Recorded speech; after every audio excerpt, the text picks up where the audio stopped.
And then all it does is it means everybody else starts phoning up and then they want their version of it. No, I'm sorry. I mean, we're all going to die one day, but I'm not going to die for you quite yet.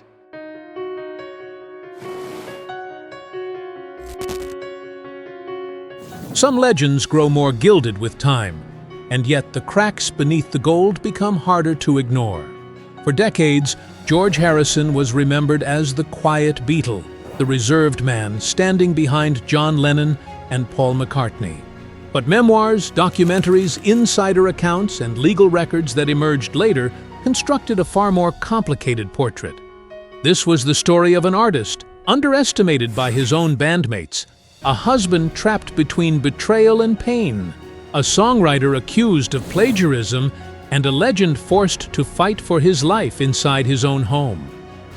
What makes the story so difficult to judge is that the most famous events in George Harrison's life still exist in several conflicting versions. So did the public ever truly know George Harrison, or only the image that music history chose to preserve? And behind the name Quiet Beatle, how many truths have never been fully confronted? Before he became one of the four most recognizable faces on earth, George Harrison was simply a boy growing up in a poor family in Liverpool. There were no stage lights, no packed stadiums, no screams from thousands of fans whenever he stepped off an airplane. There was only an industrial city, an ordinary family, and a boy who could not yet know that his life would become inseparable from a cultural revolution unlike anything the world had seen. The distance between George's beginnings and the world he would later enter was almost impossible to measure. That is what gave his journey the shape of a story that seemed fit only for the imagination. But it did not begin with a grand plan. It began with sound. George was drawn to music early, especially after hearing Elvis Presley. To many young people of his generation, Elvis was more than a singer. He represented another world, freer, wilder, radically different from the discipline and grayness of everyday life. When that voice came through the speakers, the guitar was no longer merely an instrument. It became a ticket out of the limits that seemed assigned at birth. For George, fascination quickly became obsession. He was captivated by the guitar, by its ability to create emotion from a few metal strings and the movement of a hand. Music opened a space where poverty, class, and background were no longer walls that could not be crossed. George's talent gradually revealed itself. But talent in youth is fragile. Without encouragement, it can disappear. It can be buried beneath the pressure to earn a living, beneath a family's practical expectations, or simply beneath the belief that an ordinary boy could never go far through music.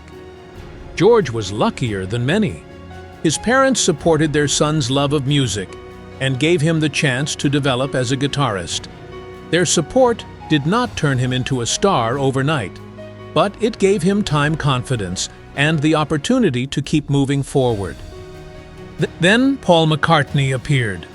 Paul recognized George's exceptional guitar ability and introduced him to John Lennon. From the outside, it was a small moment. One friend introducing another. A boy carrying a guitar to meet a group of young musicians. But history often changes that way. Not always through grand declarations. Sometimes all it requires is the right meeting at the right moment. George was younger than the central members of the Quarrymen. His age made it easy to see him as the kid brother, the late arrival, a technically gifted young player who might not yet be treated as an equal. But his guitar work was strong enough to make his presence impossible to dismiss. George joined the Quarrymen. None of them could have known that this small Liverpool band would change, mature, and eventually become the Beatles. Nor could anyone have imagined that four young men would create an earthquake that moved far beyond music into fashion, culture, personal identity, and the way an entire generation saw the world. George boarded the train before it became a symbol. In the early years, the road was not yet paved with light. There were rehearsals, performances, and long months spent proving himself. But for George, simply having a place in the band marked a change that could never be reversed. The boy from a poor Liverpool family finally had somewhere to place his talent. The guitar that had once offered an escape from ordinary life began carrying him toward a world he had previously known only through Elvis Presley records. Every time he stepped onto a stage, the distance between dream and reality narrowed a little more. Then the Quarrymen began to change. People came and went. The name changed. The sound changed. Ambition grew with time. And from those early foundations, the lineup of the Beatles began to take shape. George had formally crossed the threshold into the band that would change the history of music. But the door to fame always opens in two directions. One side led to money, admiration, and immortality in popular culture. The other opened into the smaller, more suffocating room where ego, creative power, and silent competition collided every day. George was good enough to become a Beatle. But as the band grew, another question began to emerge. Was he truly regarded as an equal? From that moment on, his position inside the band carried a contradiction. George was talented enough to be a Beatle, but not necessarily respected as an equal by the other Beatles. As the Beatles rose to the top, John Lennon and Paul McCartney became the creative and political center of the band. The Lennon-McCartney partnership was more than a credit printed on a record sleeve.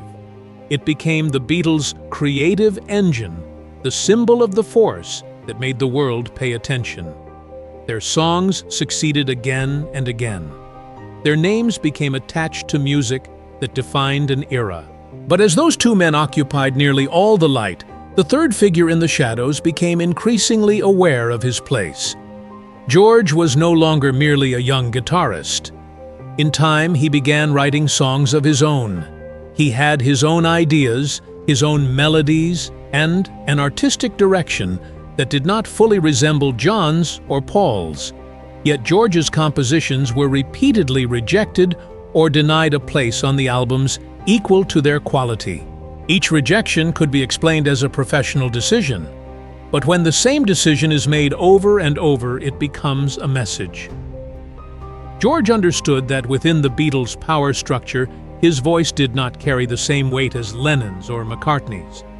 His resentment was not only about how many songs were selected, it also came from the way John and Paul judged his ability. George increasingly felt underestimated, especially when working with Paul McCartney. Paul was ambitious, exacting, and certain about how a song should be played.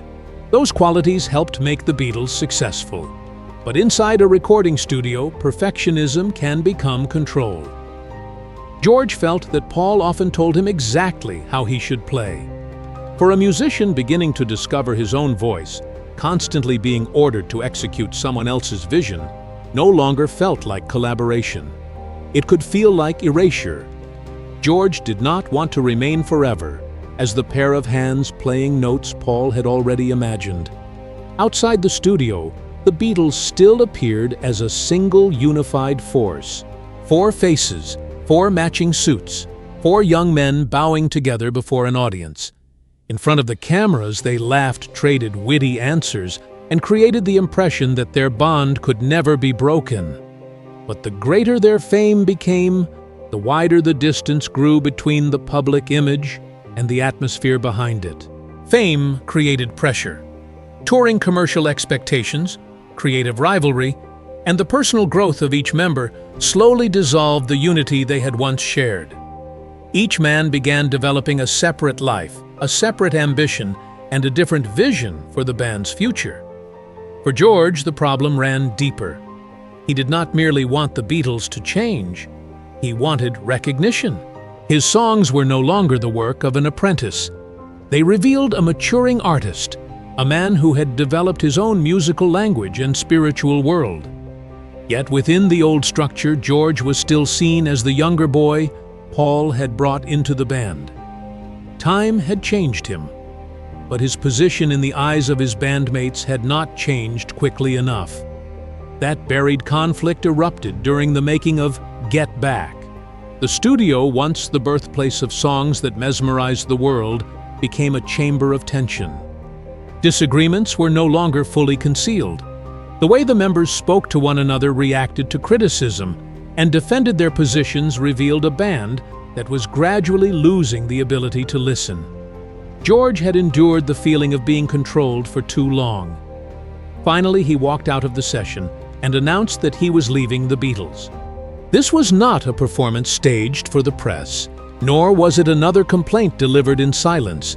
George physically left the room, walked away from the band that had carried him to the summit, and placed everything at risk of collapse.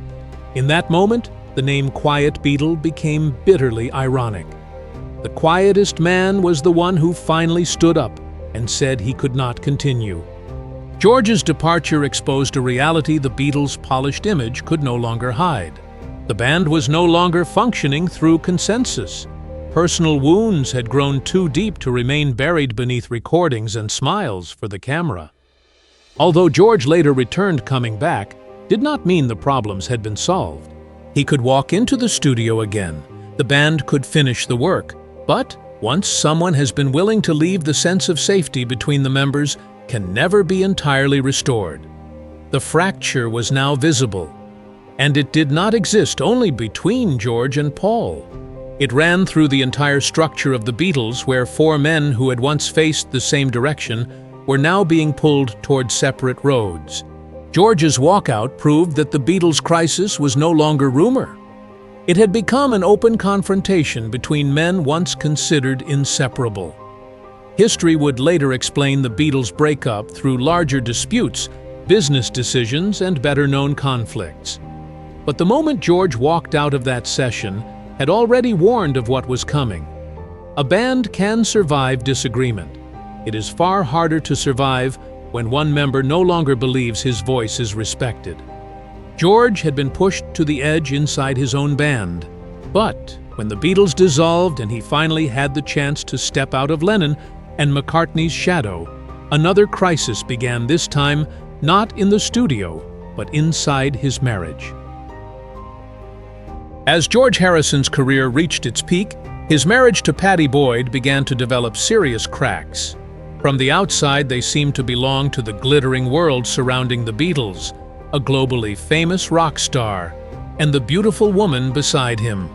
But fame does not protect a marriage from loneliness. Sometimes it makes private distances even deeper. George lived inside a whirlwind few people could understand.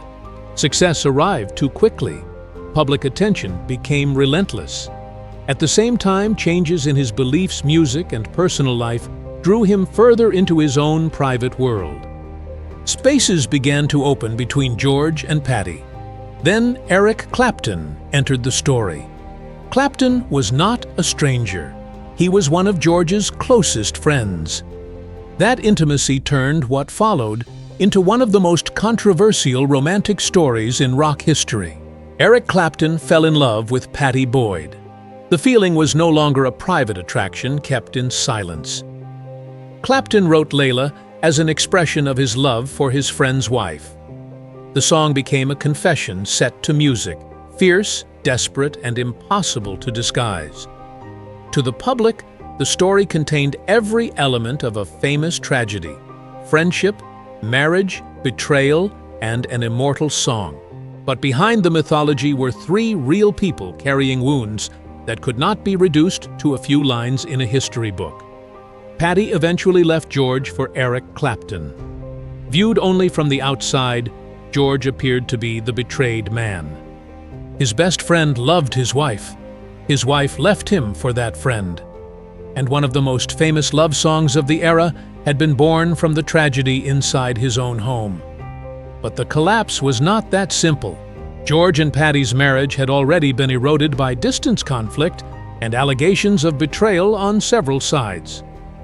Clapton did not create the entire fracture. He arrived when it had already grown wide enough for someone else to step through. The image of the quiet Beatle began to change. The man once seen as a calm figure standing outside the chaos of celebrity life now found himself at the center of a love triangle followed by the press and the public. A private life once hidden behind closed doors became part of rock mythology. Stranger still, George and Eric Clapton remained friends. By ordinary logic, the story should have ended in hatred. But their relationship did not follow that pattern. That made it even harder for outsiders to understand what George truly felt, what Pattie endured, and how the people involved defined the line between friendship and betrayal. Perhaps George accepted what could not be changed. Perhaps their relationships were more complicated than the public could understand from newspaper headlines. But that appearance of calm only made the story more haunting. Because if George did not react the way a betrayed husband was expected to react, did that mean there were other parts of the story still untold? For years, the George-Pattie Clapton triangle was told as a romantic tragedy. Layla became a symbol of uncontrollable love. Pattie became the muse caught between two guitar legends. George was cast as the husband left behind. But later, accounts began to reverse that image. The failed marriage did more than expose instability in George's private life. It also shattered the image of a quiet artist who seemed to stand outside the scandals of his era. If Pattie was the one who left, that did not necessarily make George innocent. If Clapton was the man who loved his friend's wife, that still did not explain why the marriage had become so vulnerable in the first place. The story began as a love tragedy, but with time it came to resemble a trial without a judge. Each person told only part of it. Every memory carried a wound, and the public was left to decide what counted as truth. Yet Pattie Boyd's departure was not the most controversial part. Years later, published accounts and letters reversed the roles, transforming George from the betrayed husband into the man accused of betraying first. That is the paradox of celebrity history. A person can spend a lifetime building an image, but once he is no longer present to speak, a single memoir interview or published letter can rewrite the entire story. While accusations closed in and around his private life, George faced another crisis. This one had nothing to do with marriage or friendship. It struck directly at his identity as a musician. My Sweet Lord was one of the greatest successes of George's solo career. After years of limitation inside the Beatles, the song seemed to prove that he could stand on his own, without Lennon or McCartney deciding the value of his work. Then the song became the center of a copyright lawsuit. The court ruled that George had committed subconscious copying. The phrase sounded almost self-contradictory. It acknowledged that George may not have deliberately taken another person's work. Yet it still placed a question mark over the originality of one of his most famous songs. Legally, the judgment had been delivered. But in the court of reputation, the consequences were far more complicated. George had spent years fighting for his songs to be recognized. He had lived beneath the shadow of Lennon and McCartney. When he finally achieved independent success, his work was dragged into a debate over copying. The ruling affected more than money or public standing. It threw George into crisis and damaged his confidence as a songwriter.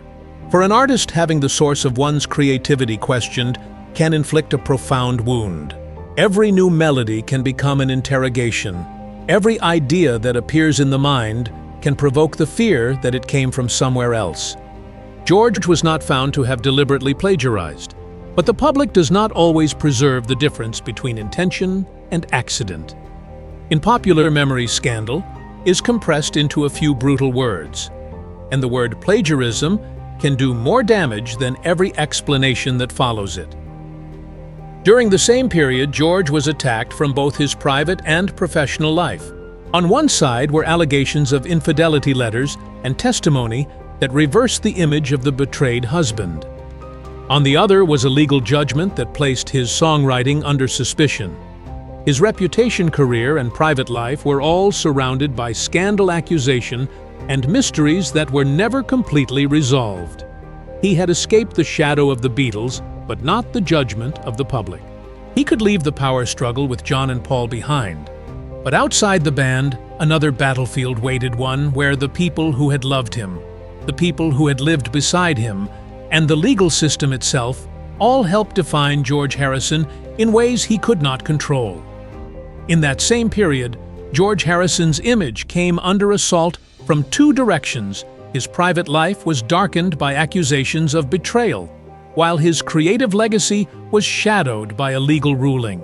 Even so, all of those crises still belong to the world of fame. An accusation can wound, a lawsuit can destroy confidence.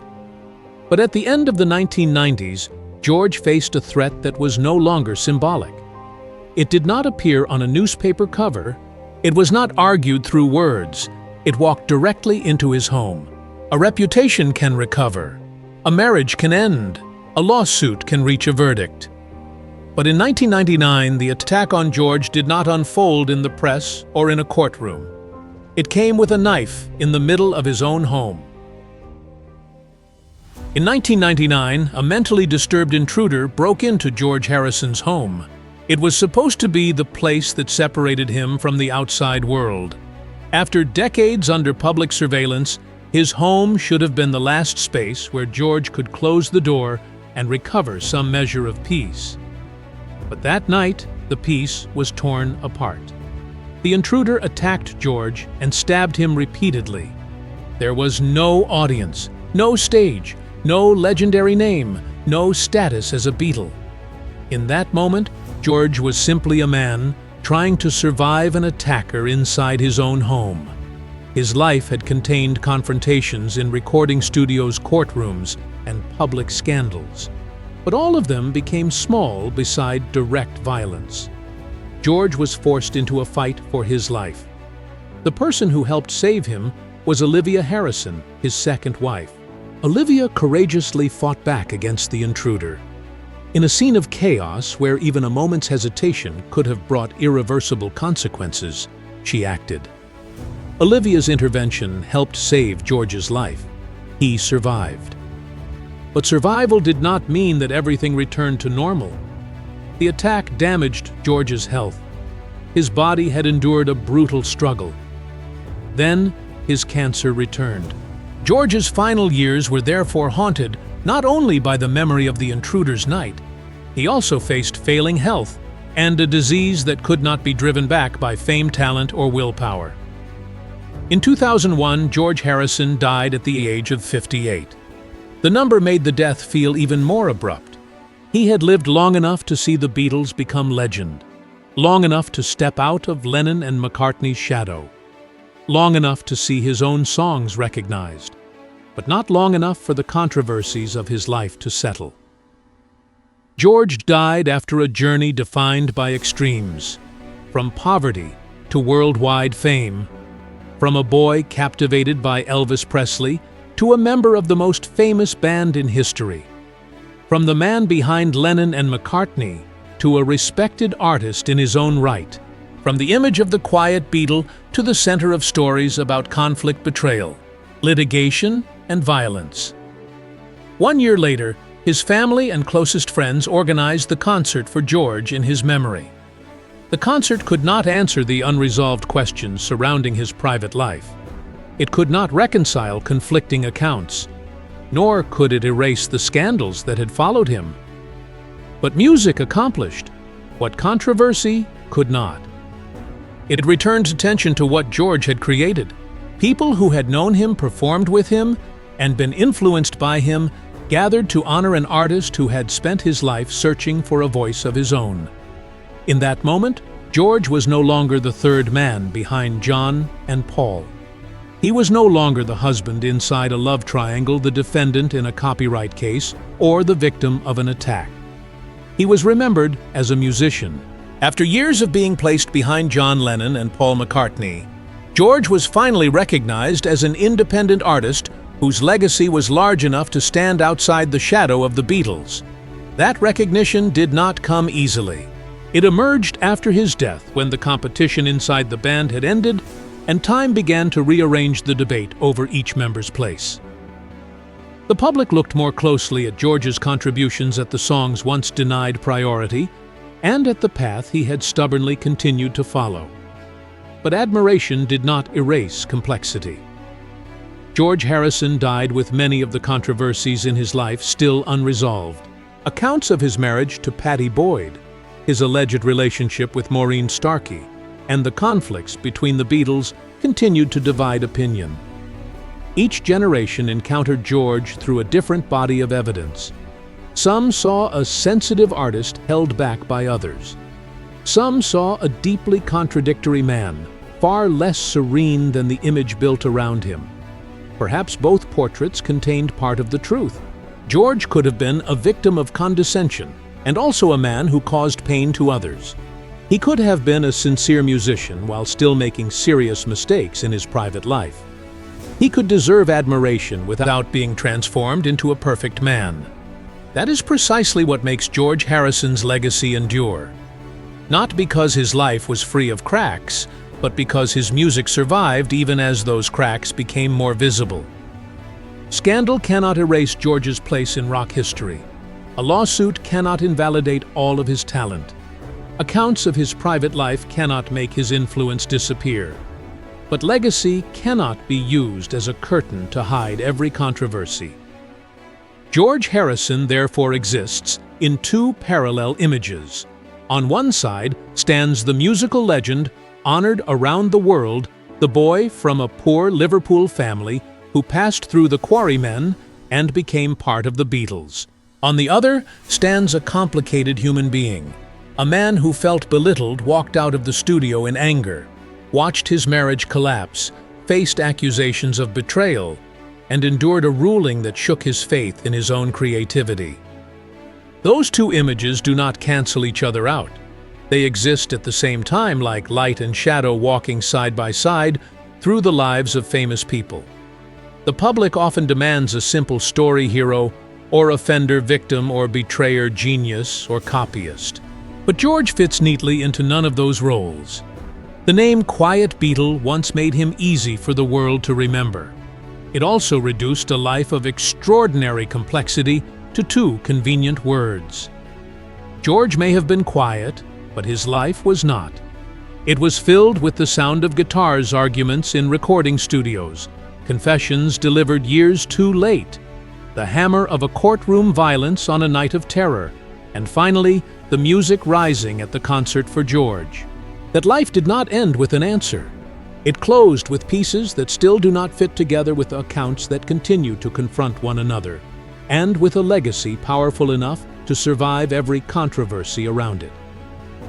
So was what the public knew about George Harrison for all those decades, ever the whole truth? And behind the globally famous image of the Quiet Beatle, what secrets remain hidden, never fully examined?